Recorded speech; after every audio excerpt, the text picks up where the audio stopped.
ခေါင်းပုံမဖြတ်နဲ့အမြတ်ကြီးမစားနဲ့သူတစ်ပါးရဲ့မျက်ရည်နဲ့ဘဝကိုမတည်ဆောက်နဲ့သူများဘဝတွေကိုဖျက်ဆီးပြီးကိုယ့်ဘဝကိုတည်ဆောက်တာမျိုးကိုလုံးဝမလုပ်ပါဘူးလို့အဓိဋ္ဌာန်ပြုတာသူတို့အဲ့လိုအဓိဋ္ဌာန်ပြုထားရင်အဲ့ခွင့်ရေးတွေကရလာတယ်အဓိဋ္ဌာန်ပြုထားမှဒီခွင့်ရေးတွေကဘုံဘလောဗျာနှဟူးတွေတူတွေတွေ့တယ်ဗျာဒီတစ်ခွက်တော့လုံးလိုက်ရင်ဒီပြီးတော့သက်သက်ချမ်းသာပြီဗျာမလုံနဲ့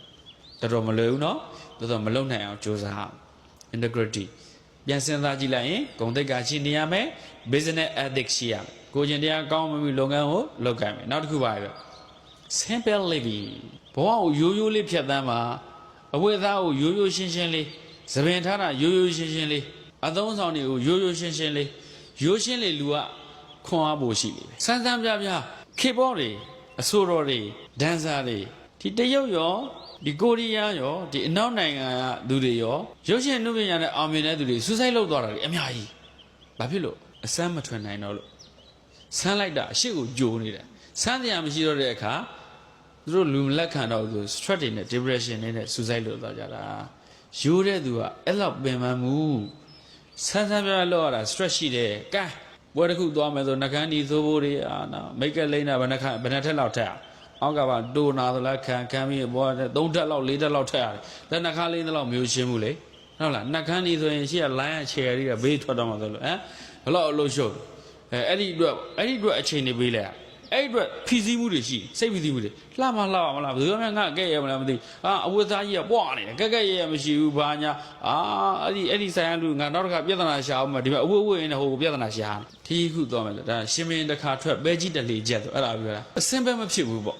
့ရိုးရိုးရှင်းရှင်းလေးနေရင်လူကချမ်းသာလို့အတော့ပေါ်ပါတယ်ဘုံတို့ကောက်ထွက်သွားလိုက်ရှင်းရှင်းလေးမြတ်စွာဘုရားရှင်ကဘုန်းကြီးကိုပြောတယ်ဒါကြောင့်ကရုံတုံခိုင်းတာသပင်းရဲ့အပြည့်16ပါးရှိတယ်ဘုန်းကြီးလည်းဘုန်းကြီးတွေကေဖီးမှာပေါ့အားနေတာဟိုဒီဘုန်းကြီးတွေကေတွေလျှောက်ထားနေမှာလားဘုရားရှင်လက်ထက်ကရှိတယ်အဲ့ဒါကြောင့်မြတ်စွာဘုရားရှင်ကရုံရေးရမယ်စက်ကက်ကြီးတွေပါသုံးခွင့်မရှိဘူးအခု line တွေဖော်တယ်မလားဘုန်းကြီးတွေကသခဲ့တာရဲ့ဘုရားရှင်လက်ထက်ကအဲ့ဒါကြောင့် line တွေပါမဖော်ဘူးဆိုဝီနီးမှာပါတယ်ဟောနှာခေါင်းဝင်းမုံစိတ်မွေးတွေထားကြမထားဘူးဆိုဒီလိုပါလက်သေးရှည်တွေထားကြလက်သေးရှည်မထားဘူးဝီနီးမှာလက်သေးရှည်တော့ဘုန်းကြီးတစ်ပါးကိုမိမတယောက်ကကြိုက်တဲ့အခါကျတော့အဲ့ဒီမိမဒီဘုန်းကြီးကိုကြံတာပေါ့ကြမ်းများတဲ့အခါသူ့ကိုယ်သူကုတ်ဖယ်ပြီးသူ့မတရားကျင့်ပါတယ်လို့ပြောဖះမဟုတ်မှန်းတော့သိတယ်အဲ့ဒါဘာလို့လက်သေးရှည်ထားလို့အေးမင်းတို့လက်သေးရှည်မထားနဲ့သပြီးသွားရောဟုတ်လားလက်သေးရှည်မထားတော့ကုတ်လို့ဖယ်လို့မရဘူးလေသူလှီတယ်လို့မရတော့ဘူးဖះရှင်အဲ့လိုမျိုးဘုန်းတော်ဝီနီးတွေဆိုတာသူတပည့်တွေကိုဥပဒေအရာကိုလုံခြုံရေးရှိအောင်လို့ဖះရှင်ပြညတ်သွားတာတိတ်လှတာပဲရိုးရိုးရှင်းရှင်းလင်းနေအဝတ်သားဆိုပြန်ကြီးဗျာအဲ့ဒီပြန်ကြီးမှာအန်ရရှိမှဆိုလို့ဆုံးအပိုင်းပိုင်းဖြတ်ပြလိုက်အပိုင်းပိုင်းမဖြတ်ရင်ဒီအဝတ်ကြီးကိုအထည်ကြီးကိုတော့ရှားမတဲ့တခုတည်းဓမြတွေကတိုက်တယ်လေတင်ရခဏခိုးလို့ကိုတုံးလုံးနေရတဲ့ဘုန်းကြီးတွေခဏကြော်အဲကြောင့်မြတ်စွာဘုရားရှင်သင်္ကန်းတွေကိုကွာဒီလိုအပြန်ကြီးပိတ်ဆိုက်ကြီးတိုင်းဆိုရင်တန်ဖိုးကြီးနေလိမ့်မယ်ဖြတ်ပြလိုက်ဆိုဘုန်းတော်သင်္ကန်းတွေကဒီမှာအတွင်းထဲမှာဖြတ်ထားစုပ်လိုက်ရင်တတောင်းတို့တထွားတို့အဲ့လောက်လေးတွေပဲရှိသွားတော့လေဆိုတော့ gain ဘာတန်ဖိုးရှိမအောင်အင်ကြီးလဲချိုးလို့မရဘောင်းမီလဲချိုးလို့မရဆိုဘယ်သူမှသိမဝင်သားတော့အဲ့ဒါ simple life simple living လှတယ်နော်ဘုရားရှင်ကသူ့ရဲ့သားသမီးတွေကိုဒီသာသနာ့ထဲမှာနေထိုင်တဲ့အခါရိုးရိုးလေးနေအနေရိုးရမယ်အမြင်ဆန်းရမယ်အမြင်ဆန်းကြဲမျောမြင်နိုင်သလောက်မြင်အမြင်ကျဲတိုင်းလောက်ကျဲအနေထိုင်ကြတော့ရိုးသားဖို့လို့လေအခုကအနေတိုင်းမရိုးဘူးဗျအမြင်ကြတော့ကျင်းလိုက်တာမျက်ပေါက်ကျင်းတော့ကျင်းတယ်ဟုတ်လားအမြင်ရလေဒါကြောင့်အမြင်ကျဲရတယ်အမြင်ကျဲရတယ်အမျောမြင်ရှိရအနေရိုးမှဒါကြောင့်အောင်မြင်တဲ့သူဘုံတော့လျှောက်ပြောတာလေဘီဂိတ်တို့ကြည်လိုက်အဝတ်စားစမ်းတယ်မရှိဘူးဟာလက်ပတ်နာရည်တွေထဲကြီးတွေမရှိဘူးဟုတ်လားဝါရဘဘတ်တို့ကြည်လိုက်စမတ်ကြလေးနေတယ်ဇူကာဘတ်တို့သူ့အနေထိုင်ကိုယ့်ထက်တောင်ကိုလောက်တော့အင်ကြီးမပေါ်တော့ဘူးနော်ကိုလူတော့ကသူ့ထက်ပေါ်တော့တယ်လေဆိုကြတဲ့အဲ့ဒါကြောင့်သူချမ်းသာတယ်ဒါကြောင့်ဘုံတို့မြန်မာတွေရဲ့အင်ကြီးဝယ်သားလေပိုးရှင်းတယ်ဟောဘသို့ဆိုတော့ကောက်ဝဲလိုက်မြန်မာတွေရဲ့ tradition အရဒီရိုးသားမှုယဉ်ကျေးမှုကိုအောင်စိုက်ထားတယ်ဂိုင်တာလေးသတိထားနောက်ဆုံးအနေနဲ့ပြောမယ် honesty is the best policy ရိုးသားခြင်းကုန်တသက်စားမကုန်အနေထိုင်ရိုးတာတက်လုံးချမ်းသာတော့တာရိုးသားခြင်းကိုတသက်စားမကုန်ဒါကြောင့်လူတွေကိုဆက်ဆံတဲ့အခါလဲရိုးသားဆက်ဆံအောင်မြင်မှုရည်ရည်ထိန်းချောင်းနိုင်မှုဟာရိုးသားဖို့လိုတယ်ရိုးရှင်းဖို့လိုတယ်ရိုးရှင်းတဲ့ဘဝနေထိုင်နေရအောင်မြင်မှုကိုအကြာကြီးထိန်းလို့ရဒါကြောင့်အစမ်းအပြားတွေတော့လိုက်ရင်အောင်မြင်မှုကအကြာကြီးထင်လို့မရဆယ်စုနှစ်တစုအတွင်းမှာပဲပျက်စီးသွားတဲ့သူတွေကိုလေ့လာကြည့်ပါ တို့ငယ်ကတော့ကြိုက်လိုက်ရတာ keyboard ဆိုရီဒန်ဆာတွေပဲအဲ့လူတွေသေးကုန်ပြီ10ရာခိုင်နှုန်းလောက်သေးကုန်ကြပြီစူးစိုက်လုပ်ပြီးသေးကြအဲ့လူတွေကြည့်တယ်ဘာလို့ဆိုတော့အနေမယိုးလို့ဒါကြောင့်အနေယိုးရင်ရေရှည်ခံတဲ့အောင်မြင်မှု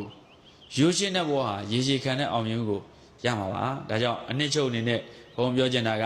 conclusion နဲ့ပြောရမယ်ဆိုရင်ဒီလေးချက်ပါလူတယောက်အောင်မြင်မှု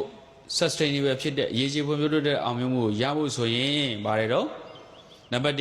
ဥဋ္ဌာဏတမ္ပရာထားကြလုံလရှိခြင်းဖြင့်အခွင့်အလမ်းတွေကိုရှာဖွေရမယ် opportunity အခွင့်အလမ်းဆိုတာလုံလဝရိယသူတွေရှိတဲ့သူတွေအတွက်ပဲအခွင့်အလမ်းဆိုတာလုံလဝရိယရှိတဲ့သူတွေဒီတော့ပဲเนาะလုံလဝရိယမရှိတဲ့သူတွေအတွက်အခွင့်အလမ်းရှိပါမလားအဲကြောင့်အခွင့်အလမ်းဆိုတာဘာလို့